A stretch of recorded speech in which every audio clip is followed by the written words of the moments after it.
লালমনিরহাটের বিভিন্ন উপজেলায় বন্যা পরিস্থিতির কিছুটা উন্নতি হয়েছে, তবে পানি কমার সঙ্গে সঙ্গে স্পষ্ট হচ্ছে অবকাঠামো ও কৃষিজ ক্ষয়চিহ্ন। এখানে 50,000 মানুষের দুর্ভোগ কমেনি।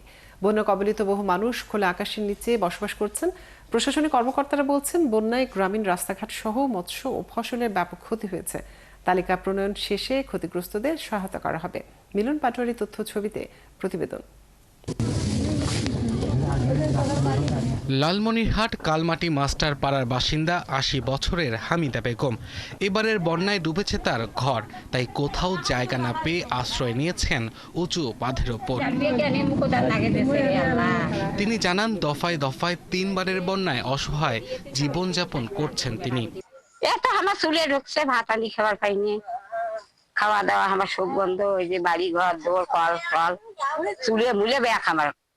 তার মতো একই অবস্থা মহিষকোচা বারঘড়িয়ার রোশনা খাতুনের। তারও ঘরবাড়ির সবকিছু তলিয়ে গেছে পানিতে। খোলা আকাশের নিচে এক বুক দীর্ঘশ্বাসই এখন তার সম্বল। চাই ও বেড়াতে পানি বেড়বার না পাই, ঘর থেকে বেড়বার না পাই, কোনো না পাই, আন্দি বেড়ি খাবার না পাই, খড়ি নাই কোনো নাই, পানি নেই চিড়ে মুড়ি খেতে আসি। লালমনিরহাটে পানিবন্দী অবস্থায় দুর্ভোগে আছেন 50,000 মানুষ। 2 সপ্তাহের বেশি সময় ধরে যারা বন্যার সাথে লড়ছেন। জ্বর, খাইতে পারি না, খাবার নাই, খাদ্য জিনিস কি খাই। রাস্তাঘাট তলে গেছে, ছোয়া ছোট নিয়ে খুব বিপদে আছি আমরা বলে। ঘর বাড়ি তো সব তলে গেছে, বাথরুম তো যাওয়ার মতো বুদ্ধি নাই, খুব একটা টেনশন আছে সব হওয়া নিয়ে। এর আগে বন্যার সময় ধানের বীজ চারা সংগ্রহ করে রোপণ করলেও এবার তার আর সুযোগ থাকছে না অনেক কৃষকের। এতে চরম ক্ষতির মুখে পড়েছেন কৃষকেরা। গবাদি পশু লালন পালনকারী খামারি ও কৃষকদের শুকনো খড় নষ্ট হয়ে যাওয়ায় তারা গরু ছাগল নিয়ে পড়েছেন বিপাকে। আমার যারা ফসলি জমি আমাদের সম্পূর্ণ নষ্ট হয়ে গেছে, আমরা এখন অসহায়, আমরা এখন কি করি খাবো ভুয়ে পাই না। এমন ধান টানেলে সমস্ত নষ্ট হয়ে গেছে, বেসন টেসন সব নষ্ট হয়ে গেছে। আমাদের বাচ্চা খরচা যে কিভাবে মানুষ হবে এর ফলে আল্লাহ পাকে জানে। ছোয়া পোয়া বাচ্চা খরচা বেসন আমন ধান এগুলো ব্যাপার চলে গেল আমার। বন্যার্ত মানুষের দাবি, তারা কোনো ত্রাণ সহযোগিতা চান না, তিস্তার স্থায়ী সমাধান চান। তিস্তা নদী বান্ধনও হয় না, পানি উঠে বদ্ধ হয় না। তিস্তা নদীর বান হইলে পানি না উঠলে বাজারে যাবো তারও কোনো বুদ্ধি নাই, আস্তা আস্তা তাকে দিয়েছি। দ্রুত পানি কমার কারণে তিস্তার ভাঙন দেখা দিতে পারে। এর জন্য পানি উন্নয়ন বোর্ড সর্বাত্মক প্রস্তুতি গ্রহণ করেছে। আমাদের যে ঝুঁকিপূর্ণ পয়েন্টগুলো রয়েছে, যেখানে আমাদের জরুরি ভাঙন দেখা দেবে, আমরা যত দ্রুত সম্ভব জিও ব্যাগ বালি ভর্তি করে ভাঙন প্রশমন করার চেষ্টা করে যাব। জেলা কৃষি বিভাগের তথ্য মতে এখন পর্যন্ত 915 হেক্টর আবাদি রোপা আমন ক্ষতিগ্রস্ত হয়েছে। আব্দুল আল মামুন, 71। ডায়ালগ সুবাসিত টয়লেট ক্লিনার, যার পাওয়ার প্লাস ফর্মুলা টয়লেটের কোনায় কোনায় পৌঁছে 99.99% জীবাণু ধ্বংস করে। লালমনিরহাটের বন্যার আরো খবর জানাতে আমাদের সাথে যুক্ত হচ্ছেন সহকর্মী মিলন পাটোয়ারি। মিলন, আজ কি অবস্থা দেখছেন আপনার এলাকায়, এবং তিস্তা পাড়ের বর্তমান অবস্থা জানাবেন। সেই সাথে জানাবেন পানিবন্দী যে পরিবারগুলো রয়েছে তারা এখন পর্যন্ত সব ধরনের সহায়তা পেয়েছে কিনা।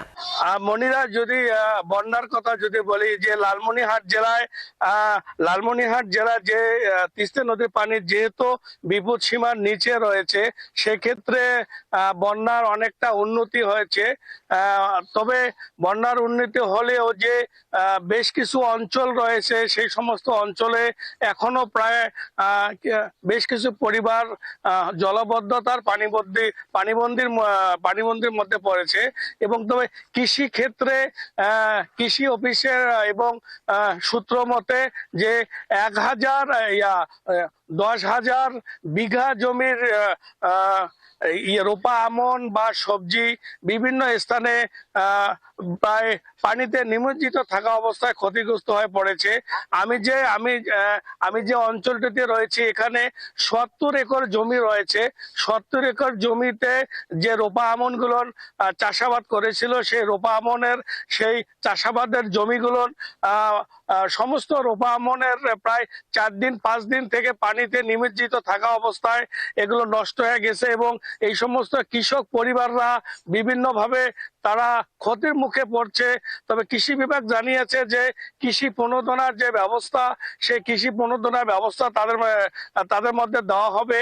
তবে এই যে কৃষকের যে এই যে ক্ষতি, সবচেয়ে বড় সমস্যা যে রোপা আমনের চারা তারা লাগিয়েছিল, বর্তমান রোপা আমনের এই চারা না পাওয়ার কারণে তারা বেশ একটা মানে দুশ্চিন্তার মধ্যে পড়ছে যে তাদের যে পেটের ভাত যে জমি থেকে আসে, সেই জমির যে সমস্ত ধান গাছ রয়েছে সমস্ত তলিয়ে যাওয়া। আমি দেখেছি অনেক চারাগুলো বিভিন্ন স্থানে ডুবে যাওয়ার কারণে লালচে পচে গেছে এবং কৃষিতে ব্যাপক ক্ষতি হওয়ার কারণে মানুষের যে আগামী তাদের যে খাদ্যের যে একটা সংকট, তারা উৎপাদন করতে না পারলে তাদের যে খাদ্যের যে একটা সংকট দেখা দিবে, সেই দুশ্চিন্তায় রয়েছে বন্যার্ত এলাকার লোকজন। তবে লালমনিরহাট জেলার হাতীবান্ধা, পাটগ্রাম এবং সদর উপজেলার কালমাটি, খুনিয়াগাছ, আদিতমারি, ভাদাই সহ বেশ কয়েকটি অঞ্চলে সেখানে দেখেছি শাকসবজি পানির তলে রয়েছে এবং তাদের যে বিভিন্ন রোপা আমনের বীজতলা পর্যন্ত নষ্ট হয়ে গেছে। তবে বেশ কিছু পরিবার তারা এখন যে তাদের যে আগামী দিনের খাদ্য নিয়ে তারা দুশ্চিন্তা পড়েছে কৃষকরা।